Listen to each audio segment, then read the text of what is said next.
Good evening. I'm Sandy Lozo, our CMA's Practice Support Liaison. Thank you for joining us for tonight's presentation. I want to thank our CMA's business partner, ProAssurance, for presenting this evening and sharing this important information. Please be sure to get a quote from ProAssurance when your professional liability insurance is up for renewal. And then now I'd like to introduce our speakers tonight, Anne-Marie Liddy and Stacy Stouffer, who are senior risk management consultants with ProAssurance. Anne-Marie has a strong background in medical professional liability, risk management, and has served in leadership and consulting positions in ambulatory, acute, and post-acute care. She also has extensive healthcare risk, quality, and patient safety management experience. And Stacy advises physicians and other healthcare providers in healthcare risk management and professional liability issues.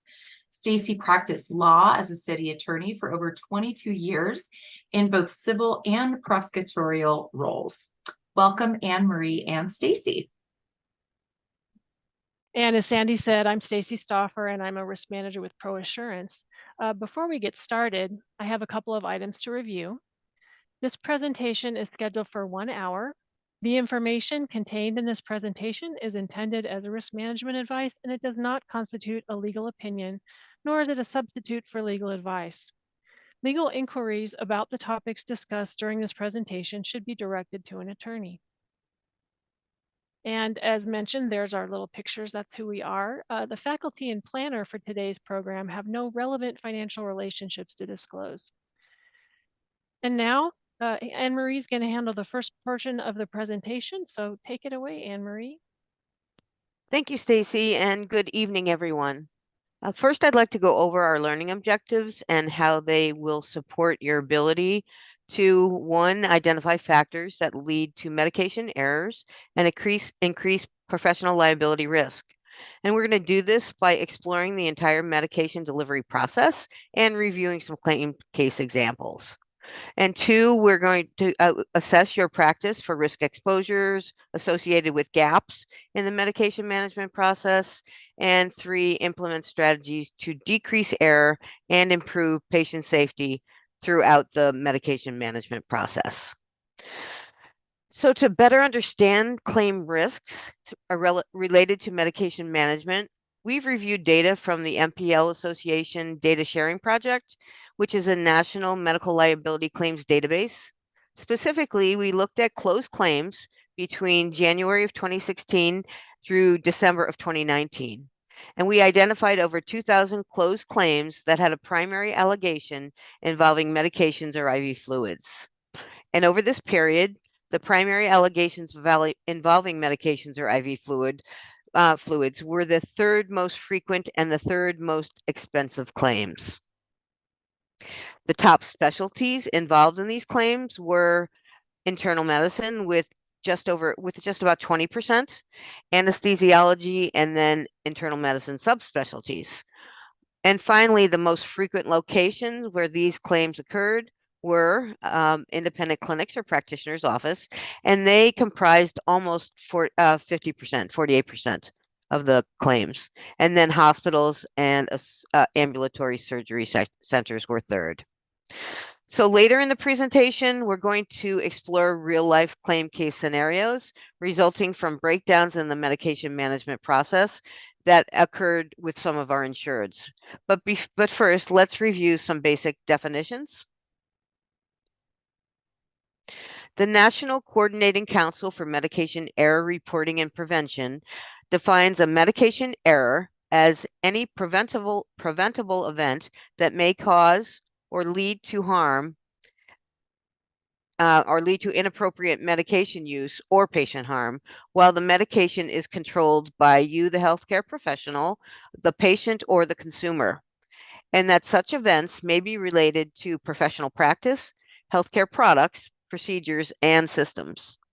So some factors that lead to medication errors but are not within your control as clinicians, some factors are not within your control, basically. But today we're going to try to highlight and focus on factors that you do have some control over. So, but first, before we do that, let's review a few more definitions. So general risk of liability related to medication errors increases when patients are ultimately experience harm. So an adverse drug event or an ADE is harm experienced by a patient due to exposure to a medication. So keep in mind, this doesn't necessarily indicate an error or poor quality care. These can be further classified as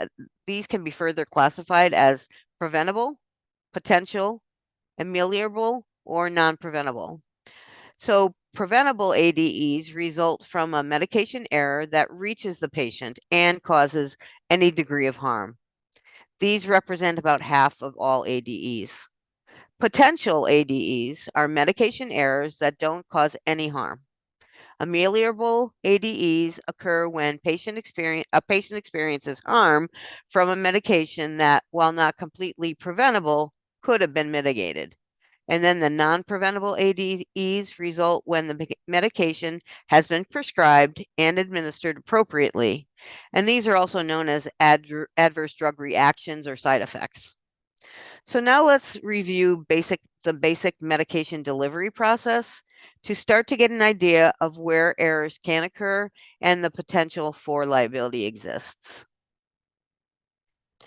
As I walk through the 4 basic stages of the medication delivery process, keep in mind that there may be some variation depending on whether you work in an outpatient clinic or a hospital setting. Also keep in mind that both the people and the systems that play a role, also keep in mind both the people and the systems that can play a role in safe delivery. So step 1 is the prescribing stage. And this can be by the clinician, but it can also be by the patient when we think about all of the over-the-counter medications and supplements that are available. Step 2 is the preparing and dispensing stage, which could involve a pharmacist, a clinician, the patient, or even a non-clinician staff member when we think about handing out samples, for example. Step 3 is administering, which can be by the patient, the clinician, or sometimes the pharmacist when we think about vaccinations. And step 4 is monitoring. And this is when clinicians, the patient, or even the patient's caregiver is observing for therapeutic and adverse effects.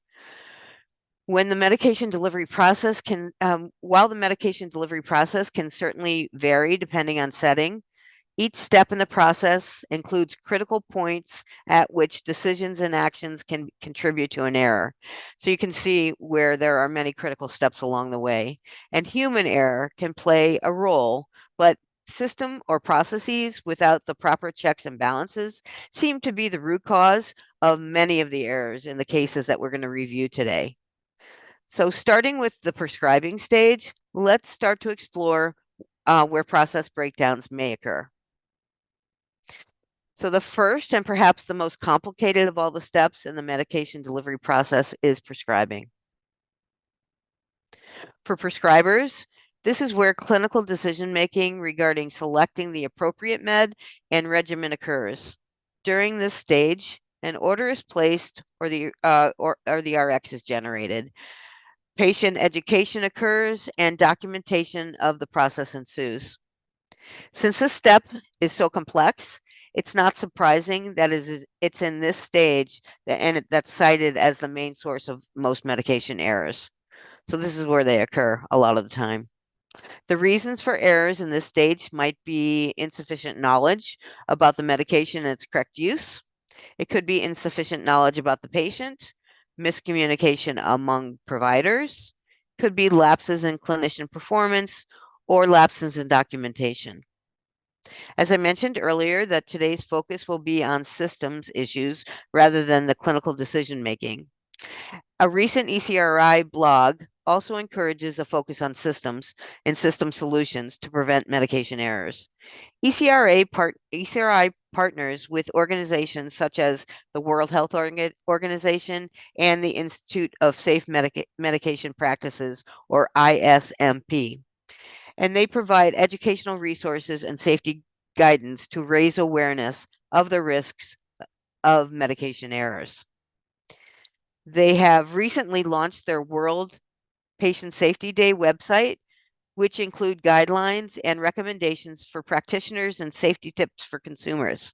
A link to this website can be found here on the slide and in the resources section at the end of this presentation. So let's explore some common systems issues that can lead to errors during the prescribing stage in more detail. Communication is a big one, as you can imagine, and it can be related to poor communication among clinicians, particularly during care transitions, poor communication between clinicians and patients, or misunderstanding of written instructions, perhaps due to illegible handwriting. Another issue is related to the medication reconciliation process, which can be caused by suboptimal processes, lack of completion upon discharge, or maybe patient factors, such as a patient's own confusion about medication or dose, compounded by the fact that they may have forgotten to bring in the requested prescription bottle when they came for their visit. The next issue may be selecting the wrong drug from a drop-down menu, and this can be due to technological issues related to usability, meaning that you are unable to figure out how to physically select or find what you need in the AHR. Readability, which can you decipher the options in front of you of what to select and what you need in the AHR, or perhaps lack of user training on how the system works. And finally, confusion over lookalike, sound-alike drugs. An example of a lookalike, sound-alike medication, which we provide a link to in this presentation to bring further awareness, is from the ISMP. And while not up on the slide, consider too that hectic work environments and staffing shortages may contribute to each of these reasons as well. So now let's take a look at a case study in which breakdowns in communication during the prescription refill process directly correlated with an ADE. So this involved a patient, status post-transplant, who was stable on anti-rejection medication and dosage for over 8 years. The patient called in for a refill and she spoke to the receptionist. The patient informed the receptionist of a wrong dosage, which was 5 times lower than what was needed. So the receptionist wrote the prescription based on this information and then brought this to the physician to sign while he was busy doing other things.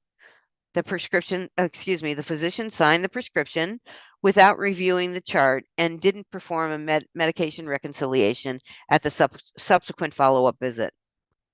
So approximately 6 months later, the patient declined and ultimately had to be relisted for transplant evaluation.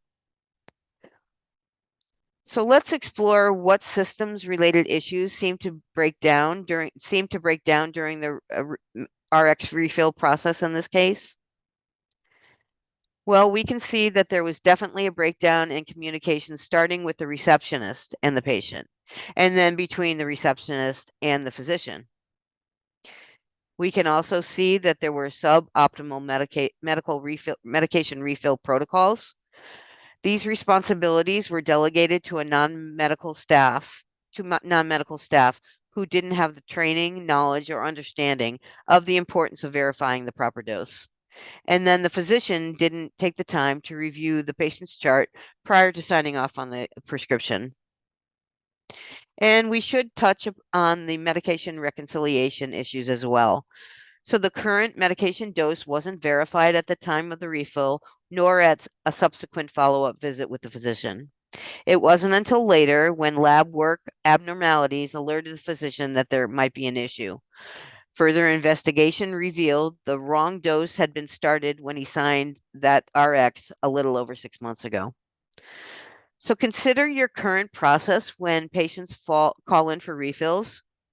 Whether you use a paper script or e-prescribe, prescribers should always take the time to confirm the accuracy of the prescription before signing off on it.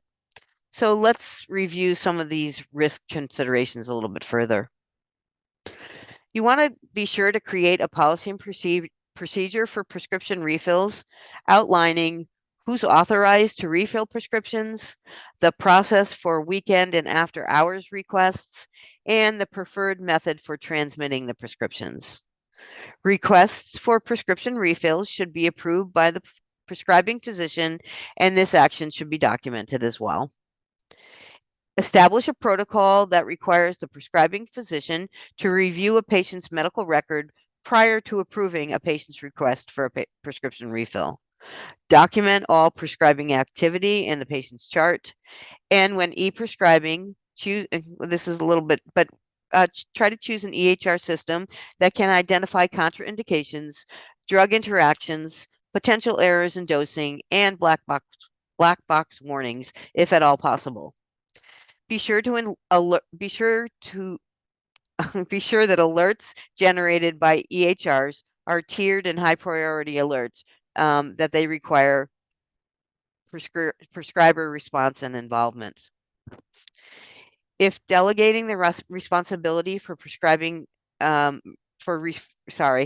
if delegating the responsibility for refilling prescription medication to the practice staff without prescriptive authority, develop a written protocol that is sufficiently detailed to help ensure safe patient care and avoid liability exposure.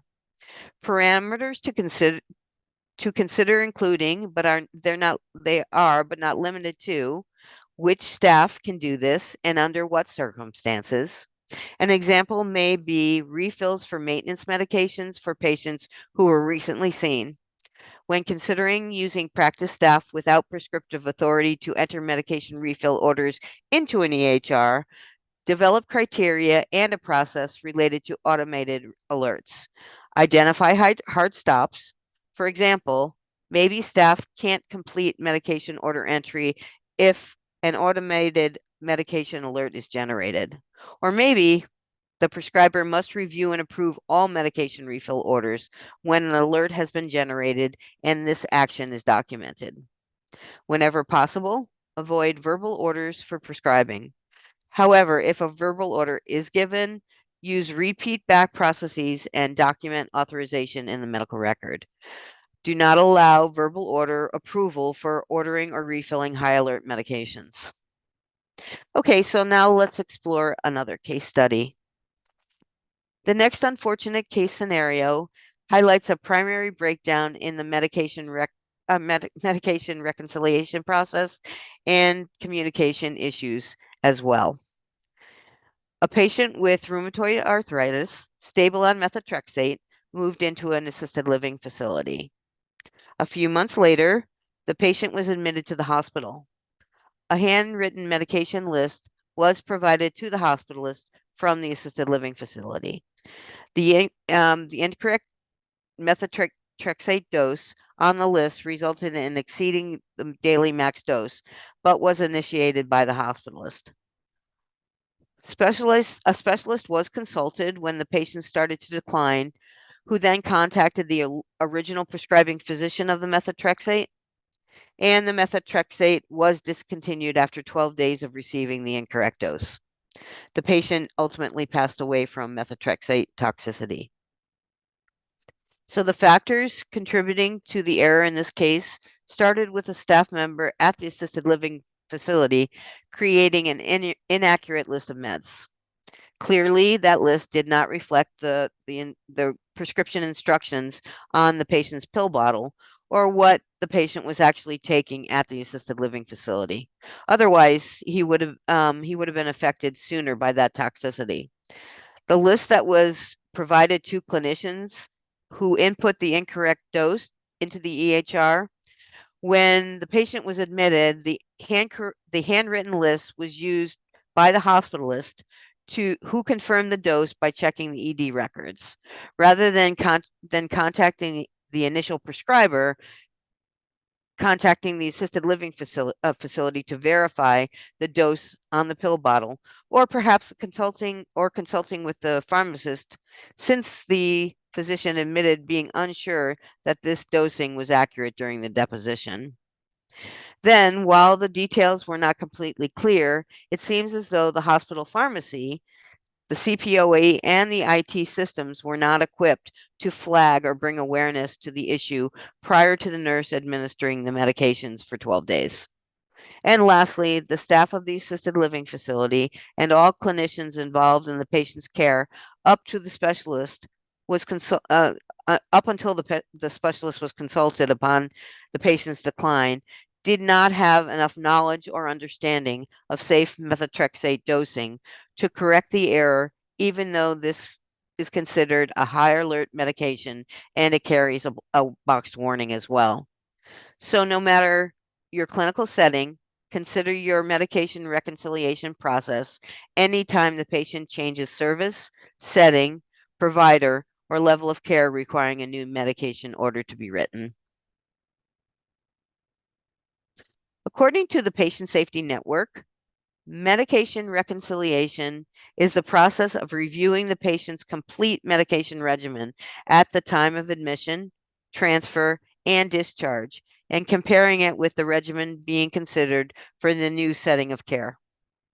For a newly hospitalized patient, as per the Agency for Healthcare Research and Quality, or AHRQ, the steps may include obtaining, verifying, and documenting the patient's medication history, writing the orders for hospital medication regimen, and creating a medication administration record, or MAR. So just how common and dangerous are medication discrepancies upon admission?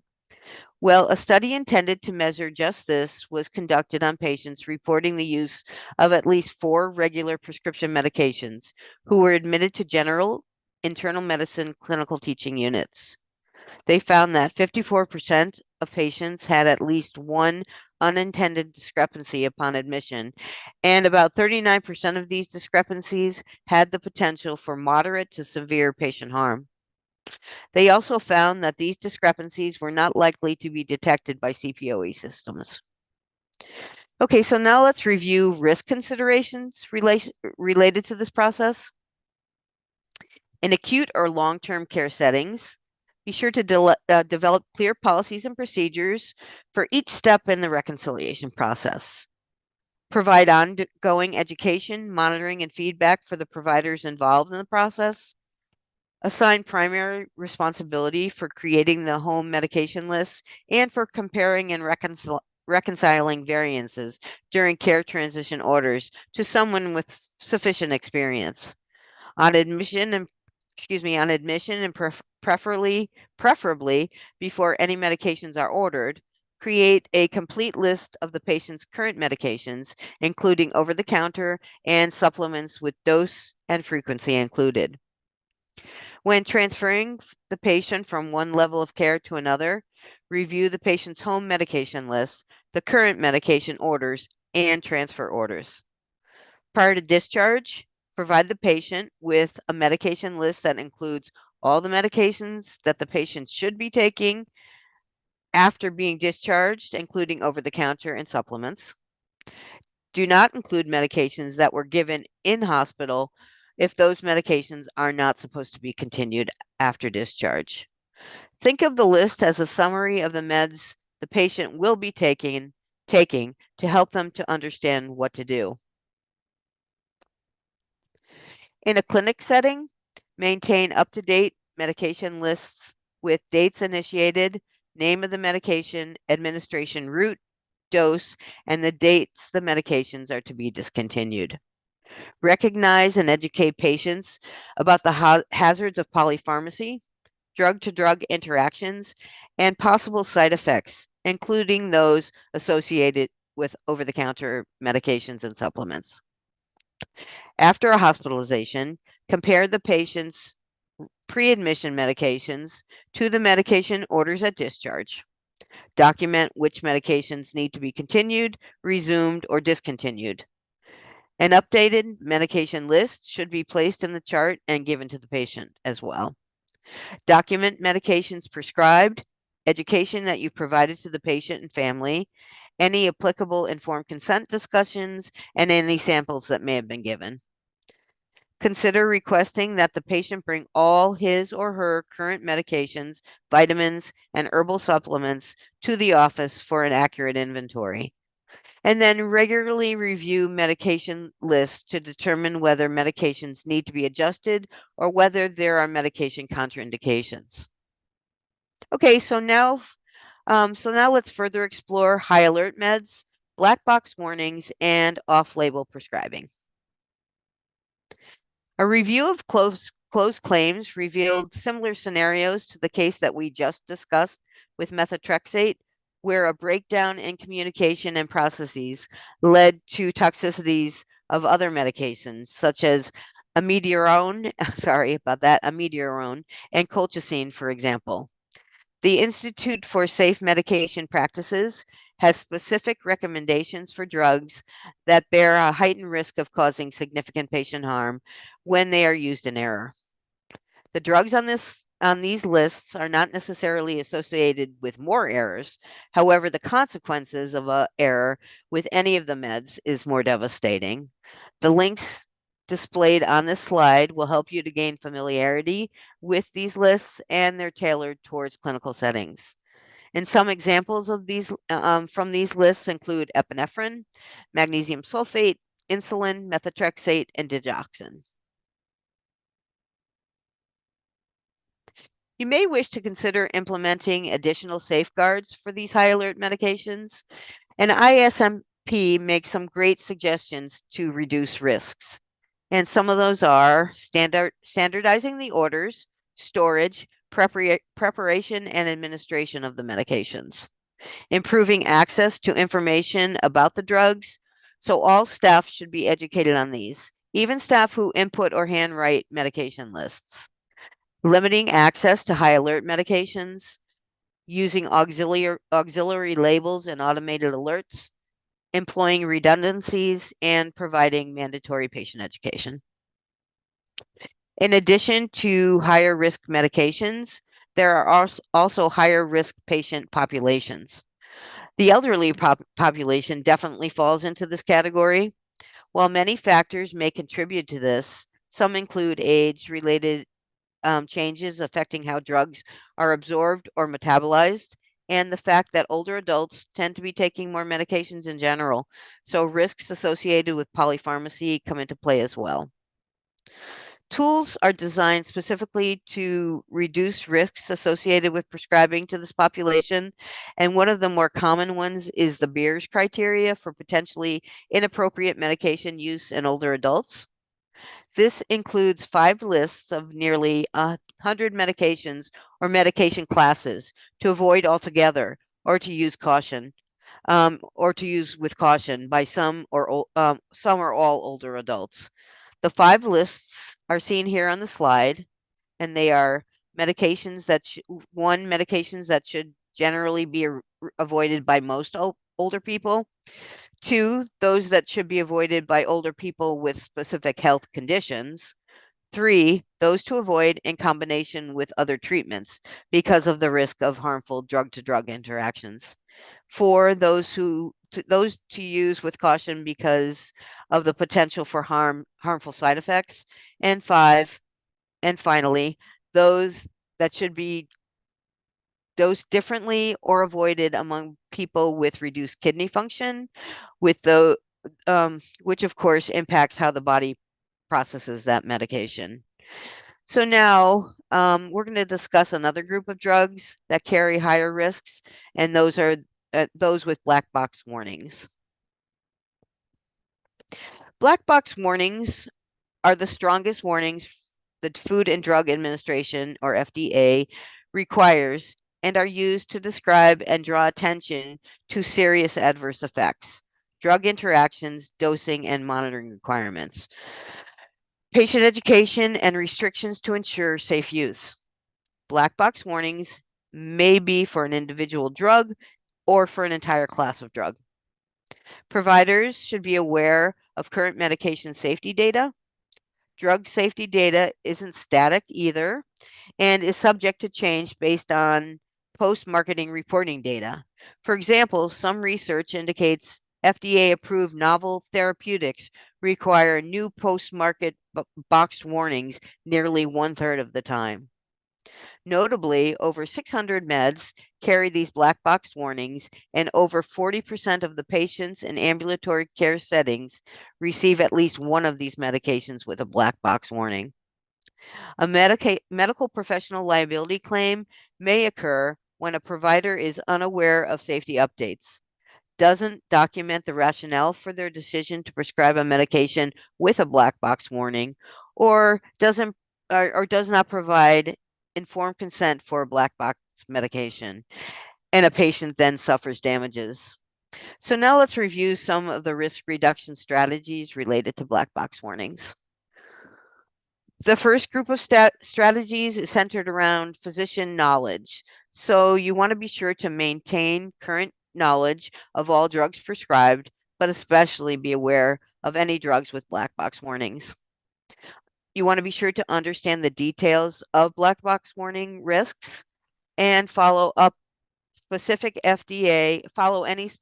FDA or manufacturer recommendations for medication monitoring or patient education, which may include providing medication guides. Determine whether the benefits of prescribing a medication with a black box warning outweigh the risks. Perform appropriate patient selection, risk counseling, and drug monitoring with prescription medicines with black box warnings, and document this process in the medical record. Consider registering or subscribing to a service to assess drug information online, receive email drug updates and alerts, and report observed or suspected drug reactions, such as to MedWatch, for example. The next group of strategies is centered around informed consent. You want to provide and document an informed consent discussion. Explain to the patients in understandable terms the serious and life-threatening risks and a required monitoring associated with the drug, as well as its benefits and alternatives. Remember, the clinician prescribing the black box warning drug, remember that the clinician prescribing the black box warning drug is accountable for the informed consent communication. You want to be sure to document the consent communication and notation, and make a notation if an interpreter or an assistive device was used in the process. Maintain awareness that there may be FDA recommendations for the drug-specific consent forms to accompany the discussion. Be sure to clearly document whether the patient gave consent for use of the black box drug or refused it, knowing the possible consequences. And finally, patient education is so important. Provide and document use of drug-specific educational materials given to your patients, and keep a copy for your records as well. So another special circumstance to note, which relies heavily on the informed consent process during prescribing, is related to the use of medications off-label. This came up a lot at the height of the pandemic, with questions around liability related to ivermectin before treatments like remdesivir and Paxlovid were authorized. Per the FDA, unapproved use of an approved drug is often called off-label use. This term can mean that the drug is used for a disease or a medical condition that is not approved to treat, such as when a chemotherapy a chemotherapy is approved to treat one type of cancer, but healthcare providers use it to treat a different type of cancer. Given in a different way, such as when a drug is approved as in a capsule form, but it's given instead in an oral solution. If it's given in a different dose, such as when a drug is approved at a dose of 1 tablet every day, but the patient is told by their healthcare provider to take 2 tablets every day. And so this practice is legal and common. In fact, 1 in 5 prescriptions written today are for off-label use.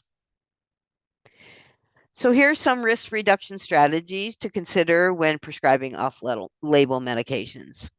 The FDA recommends that patients ask prescribers certain questions when a drug is being used for off-label. Prescribers may consider asking yourself the same questions when determining if the benefits of prescribing the medications outweigh the risks. So you may want to ask yourself, what is the drug approved for? Are there any other drugs or therapies that are approved to treat the condition or disease? What specific scientific studies are available to support the use of this drug to treat the disease or medical condition?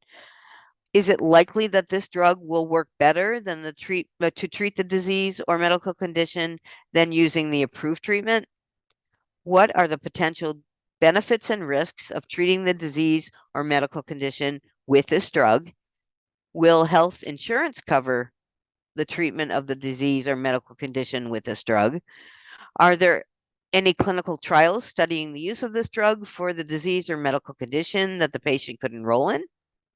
And finally, ensure documentation of a thorough informed consent process. I can't emphasize that enough, which include the patient's understanding not only of the known risks, but also of the unknown risks associated with off-label prescribing.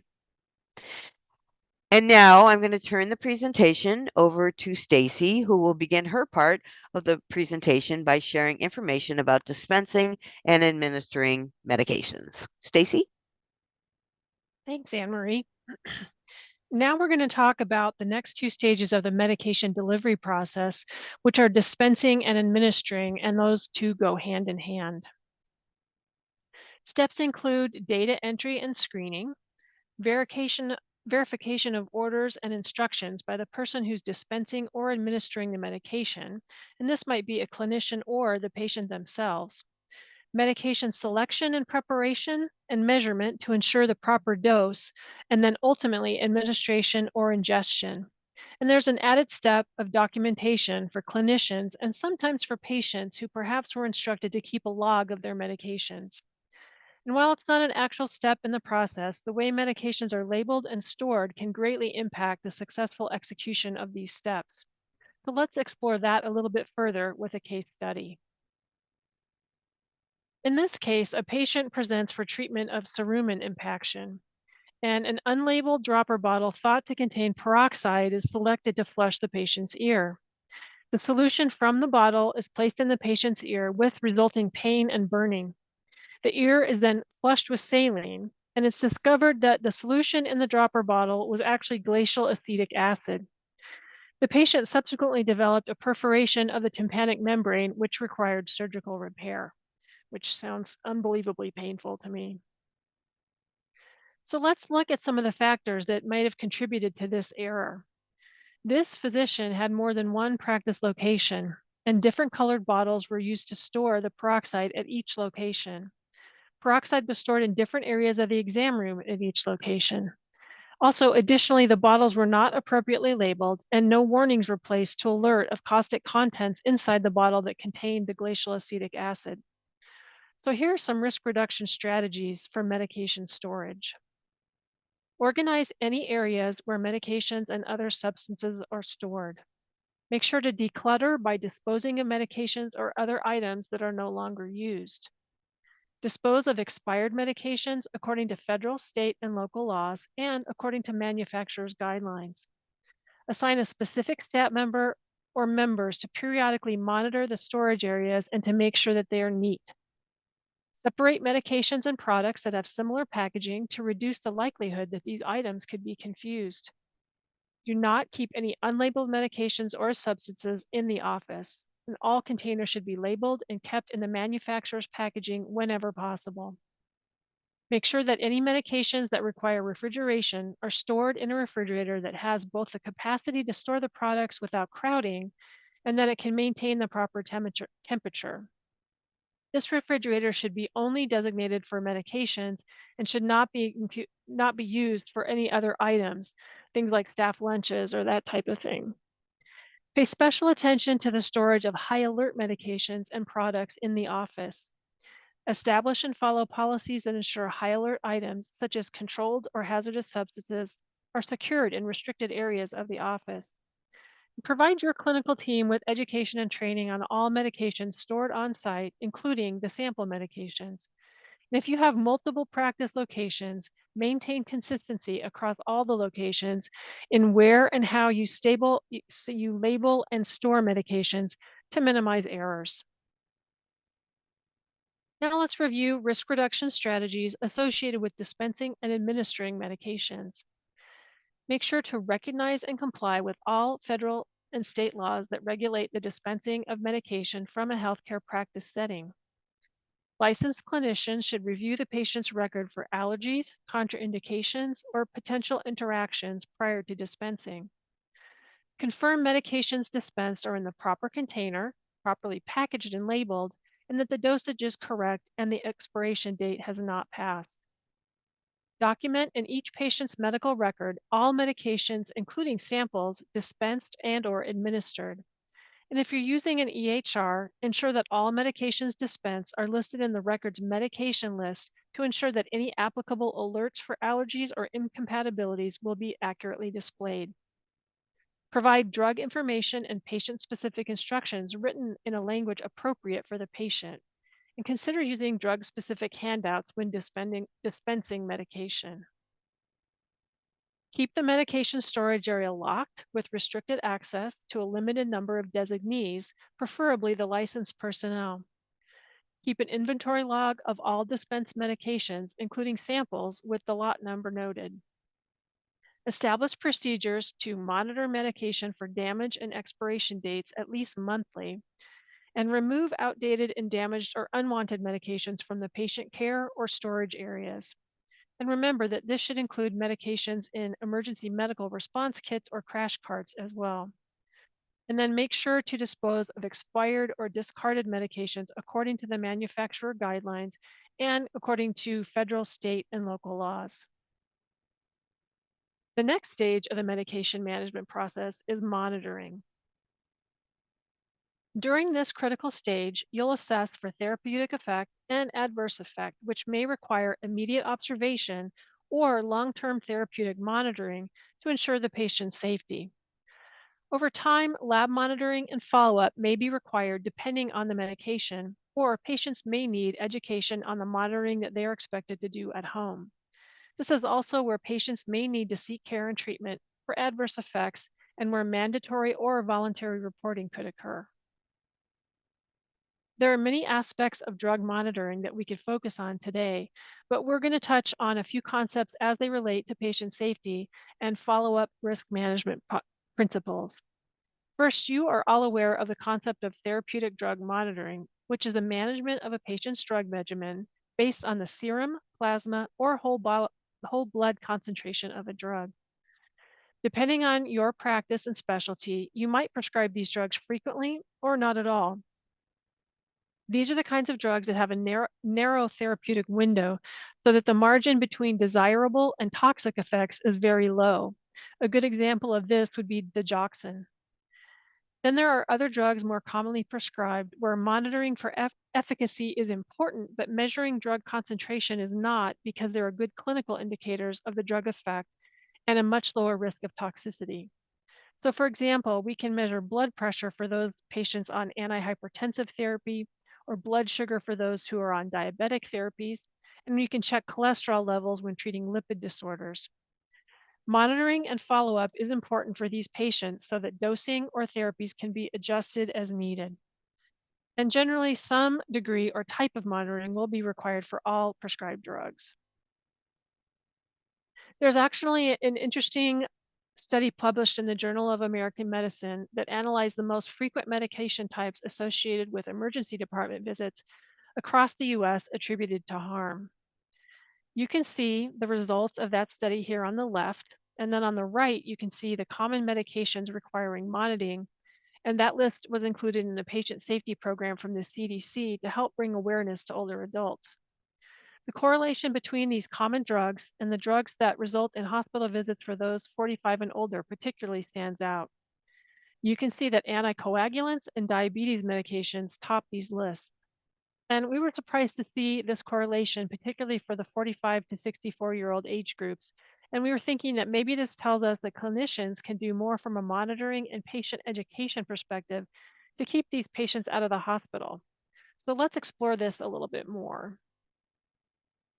According to a publication in the Journal of the American Geriatric Society, many ADEs occur in patients for whom it was reasonable to believe that the benefits of the drug therapy outweighed the risks. And while it's helpful to recognize the types of medications and the types of patients who are at greater risk, most all drugs will require some degree of patient monitoring. From a risk management standpoint, it's important to develop protocols that allow for appropriate patient monitoring and follow up. You want to keep in mind that older patients or those on more medications or patients with certain conditions affecting the metabolism of medications may require closer monitoring. Based on the study in that last slide, you may wish to evaluate your current process for your patients on diabetic medications or anticoagulants. Consider increasing patient education efforts for those patients who do require closer monitoring and include their family or caretakers in this process. And whenever possible, provide supplemental education materials such as handouts to support your efforts with your patients.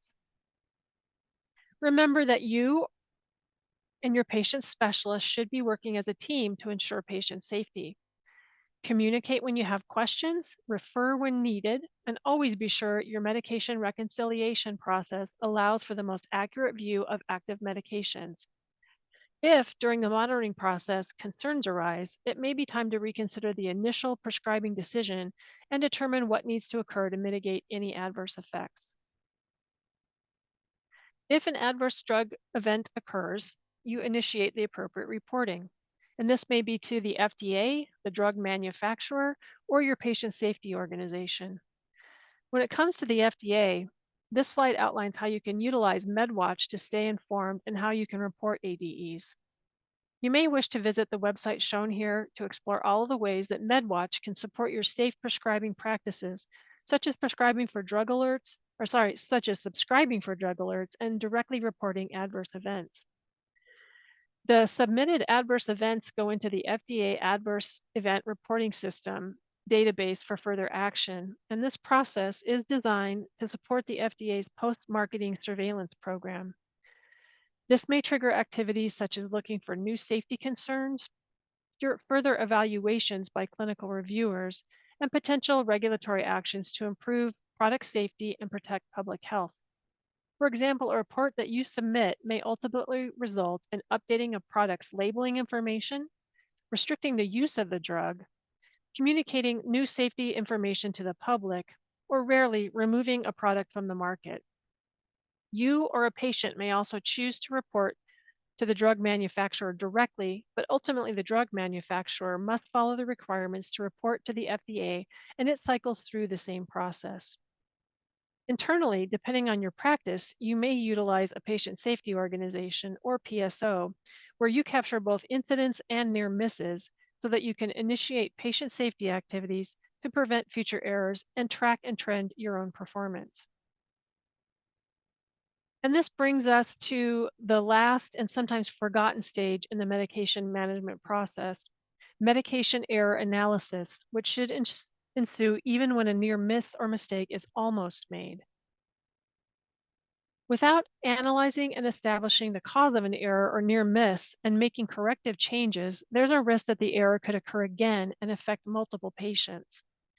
This analysis can be reactive after an error has caused harm. For example, you can review a specific error in detail or look at trends of errors to better understand the most common types of drugs associated. But this analysis can also be proactive, in which your practice reviews near misses in order to detail in detail to determine the contributing factors that led up to the moment that the error almost occurred. This allows for evaluation of systems and process and improving upon them to prevent future errors from actually reaching a patient and causing harm. And that is the point of this step in the process, right? You want to analyze causes to improve patient safety. So now let's review some tools that you can utilize to support your efforts to do so. The ISMP National Medication Errors Reporting Program is a great resource to utilize for reporting and further analyzing medication errors. They have an online form that can be submitted with event details. It's a simple and confidential way for healthcare professionals to share potential or actual medication errors that occurred in their workplace. After you submit your confidential report, ISMP staff will follow up with you to ask additional questions to clarify what went wrong and to identify the causes and factors that contributed to the reported event. They then take it a step further and provide recommendations to prevent future errors. They can also provide guidance to healthcare community regulatory agencies or pharmaceutical and device manufacturers when it's needed.